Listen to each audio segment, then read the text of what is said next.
There are some multiple choice questions at the end of the question set for the art of Pompeii. Let's look at each one of these here.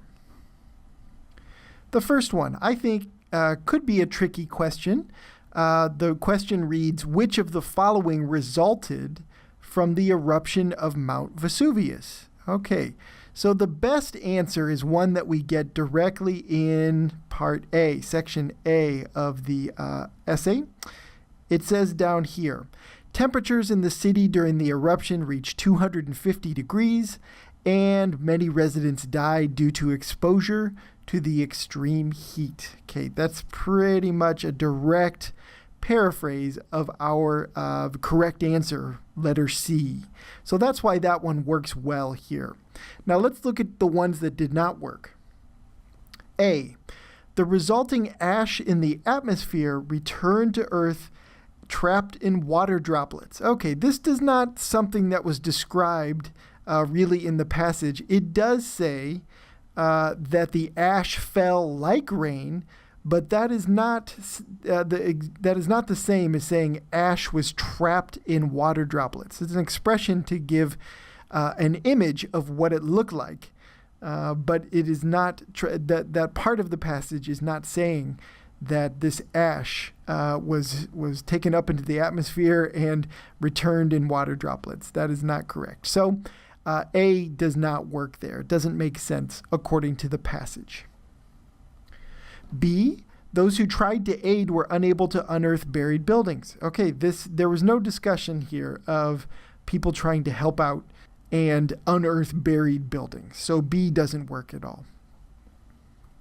D, it attracted the attention of artists living elsewhere in Europe. Now, this one might be tempting for you, but if you think about the passage and if you read it closely, this one does not work. It mixes two very different time periods, okay? The interest elsewhere in Europe happened much later, and it happened because of the artwork that came from Pompeii.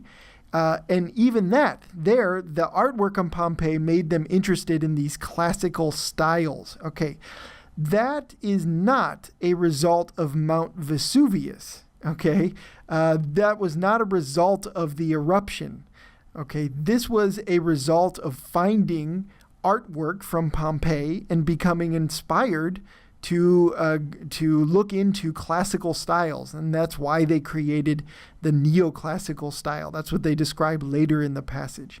So this one doesn't work for a couple of reasons. Okay, first, that it sort of mixes the time period, that this interest in anything related to Pompeii spread much later. It was not a direct result of the eruption, and then secondly, that there was nothing to do with Mount Vesuvius in this interest. It was all about the artwork. Okay, so I could imagine D being very tempting, but it doesn't work logically based on what we find in the article. Okay, number 25. The fourth Pompeian style. Okay, the correct answer is contained aspects of multiple previously distinct Pompeian styles. That's what we get for the fourth style.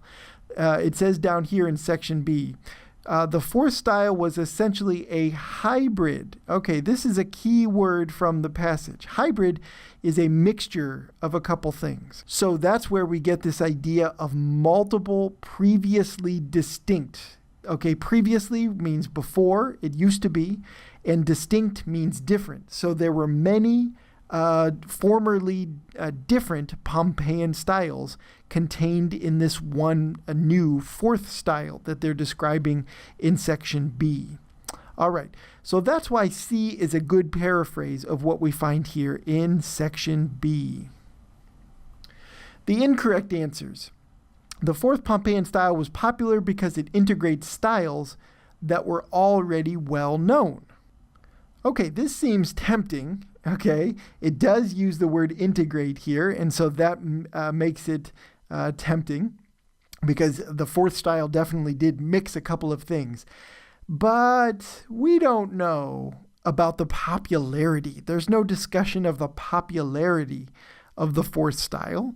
We simply get a description of what it was, not how influential it was or how popular it was. So A, if you guessed A or you thought it was A, this part at the beginning about popularity doesn't really fit the passage at all. There's no discussion of how popular it was. B, adhered to strict aesthetic rules that were common from 60 to 79 of the CE's Common Era. Okay, this one was possibly tempting because of the dates there. Okay, these were the proper dates of the fourth style. But we don't know. There's no real discussion in the passage about whether these aesthetic rules, first of all, there weren't any strict aesthetic rules described at all in the passage. Okay, so this already doesn't really work. And secondly, there's no discussion of how common any of these features were. All right, so these dates may have been tempting, but this language here, the strict aesthetic rules that were common, that is not something you find described about the fourth style at all in the passage. So because it's not there, we can't count it as a correct answer. Okay, now there is, again, some tempting stuff there. Ornate stonework. You got these ideas from section B. There were these key words that were there. But we don't know. It doesn't mention anything about whether or how the fourth style was created. Was it painted? That detail isn't there in the passage. Was it painted onto stones? Okay, even the first part of where we learn about the first style, okay, where it describes how stones were painted. Well, those were painted stones that were put onto plaster. Okay, so even if the fourth style has in some way to do with stones because it mixes in that feature from the first style, it still doesn't work because there's never a description of how any of these styles are painted onto stonework. All right, so D is probably tempting, and it could be a little tricky. Maybe this is one you guessed, but because it doesn't really match exactly what was said about these styles in section B, D doesn't work. Okay, C is the only one that matches the description exactly, and that it was a mixture of different styles. So that's why C is correct, and these others are not. Now number 26. The author first mentions Jacques-Louis David as an example of, the best answer is definitely A, an artist from the 1700s who drew visibly from historical Pompeian styles. Okay, that is information we get from here. The David worked through the lens of Pompeii's illusionist style with a sense of depth and realism generated in a number of his more famous works, echoing the three-dimensional landscape views typified by Pompeian art's second style. And then later on in the long description of how David influenced other artists, it describes how he incorporated other styles as well. Okay, but A is definitely the best paraphrase of all of this, describing accurately when he was an artist and just simply how he utilized Pompeian styles in the artwork that he created. Let's look at the wrong answers. Okay, so B, one of the leaders who dictated the values of the French art community. Okay, this is not a detail you find in the passage. He did not dictate. To dictate is very strong. That means he gave rules about that to other artists. You have to do this, okay? And he was the one who really forced them then to have these values. That is definitely not a detail you find in the passage. Okay, then C. A figure who is integral to the discovery of lost Pompeian artwork. Oh, this might be tempting for you, but he didn't discover it. In paragraph 1, the discovery of the artwork came much earlier than David was even alive. He was alive in the 1700s, and the discovery was made much earlier. And so he did not do anything related to the discovery. Okay, he was one who was interested in this Pompeian artwork and was inspired by it for the work he made, but he had nothing to do with whether or not it was discovered. Okay, so C doesn't work for that reason. D then, a painter who worked predominantly in the ornate style. All right, well, it describes how he definitely utilized the illusionist style and other styles as well. But to say predominantly is not a detail that is at all found in the passage, okay? If it said that he worked in Pompeian styles, that would be a fact. But to say that he worked predominantly means mostly in the ornate style, that is not a detail you will find in the paragraphs about David. And so D does not work as a detail. And the problem is this word ornate. Okay, ornate takes it too far and describes something that the text does not about the influence on David's art. Number 27 then. About this painting, that it contained elements from a range of the artistic eras of Pompeii. That's a detail we get just after that. So if you were able to scan for the painting here, then you would find this information just afterwards where it says contains elements from at least 3 of the 4 styles of Pompeian art. And that's pretty much directly paraphrased here in the correct answer choice C. The incorrect answers then, A, inspired a clear shift in the artistic trends of its time. Okay, this answer is definitely too much. Okay, this inspired a clear shift. It takes it further than what the passage actually says. Yes, David's artwork influenced other people, but to say that it inspired a clear shift in the artistic trends of its time, that suggests that this piece of art had a much larger influence on all artists and all art during his day. That's just not something that the essay says at all about this painting. Okay, it describes how he used art from different eras, but not that it changed the trends of artists during his time. That statement just takes it too far. So A is not correct. B was painted shortly after the discovery of Pompeii. That cannot be true because the discovery of Pompeii happened much, much earlier, as we found out in section A of the article, section 1. So B cannot be correct because it's definitely not painted just after the discovery. Okay? And D depicted a famous event in Roman history. This could be a fact, but we don't know because it's not stated in the passage at all. So we cannot say that it's true according to the passage. All right, so D cannot work. C is your best answer for number 27.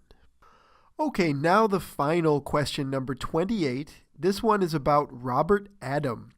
If you could find his name, there's just a very short section about him. Actually, we've got all of the information down below. It's in section D, and we have a couple sentences about him. And so your answer is going to come from this spot in the article. So let's see why letter C is correct. Okay, letter C says, spearheaded renewed interest in artistic styles from the classical era. All right, now to get this question correct, it's got to be, you have to have an understanding of this idea that has been mentioned before, that these artworks from Pompeii are representative of the classical era. Okay, so as we will see later when we look at one of the wrong answers, there's a description of the classical era of England, but that is not something discussed in the article at all.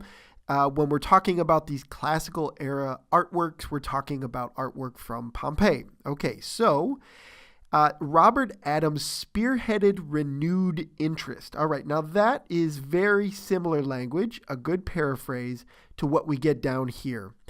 He would become known as the leader of the revival of classical art in England.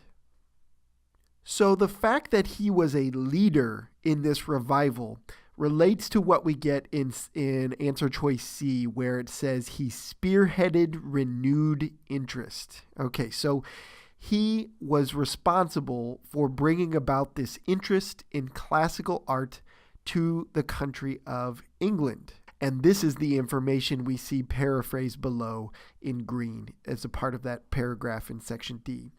Okay, now let's look at some of the wrong answers, because there would have been some tempting ones, I think.